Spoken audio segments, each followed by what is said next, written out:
Long before the birth of Christ, the world was not as disconnected as it seems in history books. Ancient trade routes connected India with Egypt, Mesopotamia, and the Roman Empire. Along with silk and spices, these routes carried something far more powerful: ideas.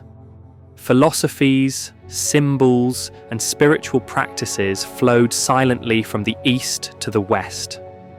Among them, the teachings of Sanatana Dharma, the eternal path known today as Hinduism, stood as a luminous beacon of wisdom. It taught of karma, dharma, and the cyclical appearance of divine incarnations known as avatars. Across the seas and deserts, echoes of these teachings may have found new soil in the lands that would one day embrace Christianity. Could it be that the story of Christ was not an isolated revelation, but a continuation? A rebirth of a timeless spiritual truth first sung in the Vedas? The Bible speaks little of Jesus between the ages of 12 and 30, a span historians call the lost years. It is as though the Messiah vanished, only to reappear decades later, preaching divine love and eternal truth. In the late 19th century, a Russian traveller named Nicholas Notovich claimed to have discovered manuscripts in the Hemis monastery of Ladakh, describing a saint called Issa, a Western holy man who studied in India among Brahmins and Buddhists. These records said that Issa learned the Vedas, mastered meditation, and preached compassion before returning westward. Though the discovery was controversial, the idea persisted. Later explorers such as Swami Abhedananda and Paramahansa Yogananda mentioned similar traditions preserved in Himalayan monasteries. Even today, legends from Kashmir speak of a prophet from the west who taught unity and divine love, and whose tomb, the Rosabal Shrine in Srinagar, bears mysterious resemblance to descriptions of Christ.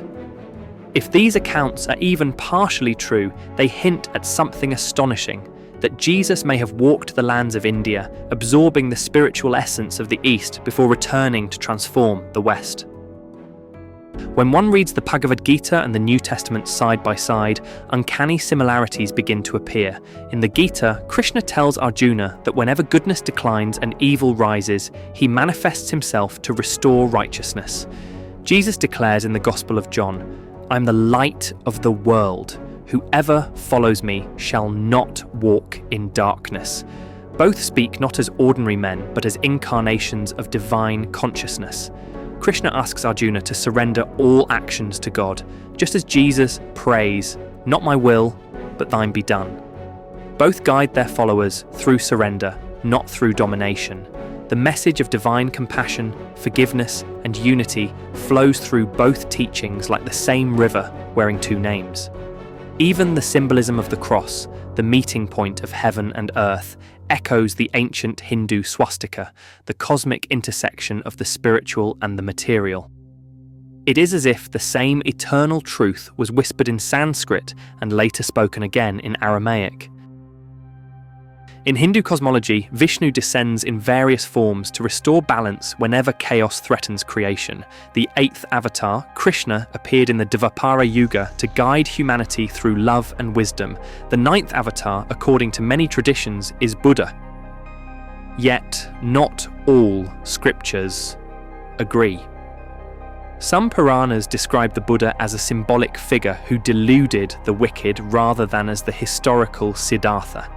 In certain southern traditions, the 9th place remains undefined, as if reserved for a teacher of divine compassion yet to be recognized.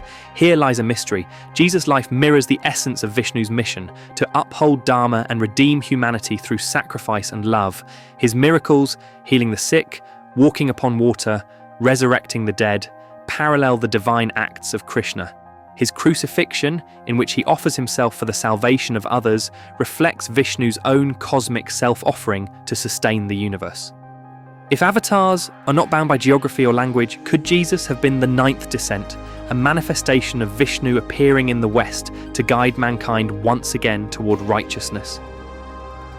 To the mystics of India, Jesus was never foreign. Swami Vivekananda once said that Christ was the embodiment of renunciation and love, the very ideals of the yogic path. Paramahansa Yogananda described Jesus as a perfected yogi who had attained union with the divine, a master of the inner kingdom of God. When Jesus retreated into the desert for 40 days, he was engaging in tapasya, the ancient practice of purification through solitude. His transfiguration, when his face shone like the sun, resembles the yogic state of samadhi, where consciousness merges with divine light. And when he declared, "I and my Father are one," he spoke the very truth revealed in the Upanishads, "Aham Brahmasmi," I am Brahman.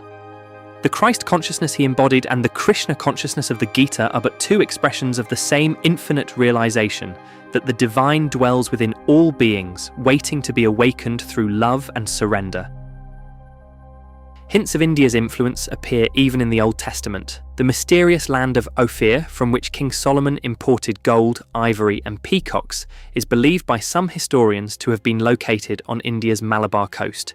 Peacocks, unknown in the Middle East, were sacred to Hindu deities long before their arrival in biblical lore. The early Christian sect of the Essenes practiced meditation, vegetarianism, and ritual purity, disciplines remarkably similar to Hindu and Buddhist asceticism. These shared spiritual patterns suggest not coincidence, but cross-cultural transmission, the blending of Eastern mysticism with Western faith, centuries before Christianity was born. Beneath the surface of history, a silent exchange was already shaping the spiritual destiny of mankind. If Jesus was indeed the 9th avatar of Vishnu, then humanity still awaits the 10th Kalki, the future Redeemer who will ride forth to end the age of darkness. But perhaps this prophecy is not about one man, but about awakening itself, the return of divine consciousness within every heart. The avatars of Vishnu may not be separate beings, but recurring waves of the same cosmic energy that manifest whenever the world forgets its divinity. Seen this way, Jesus, Krishna, and Buddha are not rivals but reflections of one universal spirit, descending through time to guide humanity's evolution. The East and West, the temple and the church, the chakra and the cross, all point toward one truth, that God is not divided by religion, language, or form. And so when Jesus whispered, "The kingdom of God is within you," he may have been echoing the ancient Vedic insight that the self is Brahman, the infinite consciousness from which all creation flows. Perhaps this is why his message endures beyond doctrine, because it is the same message spoken by the avatars of old. The cycle continues, the forms may change, but the light remains eternal, the light of Vishnu, the preserver of all worlds, who manifests again and again to remind mankind of its divine origin.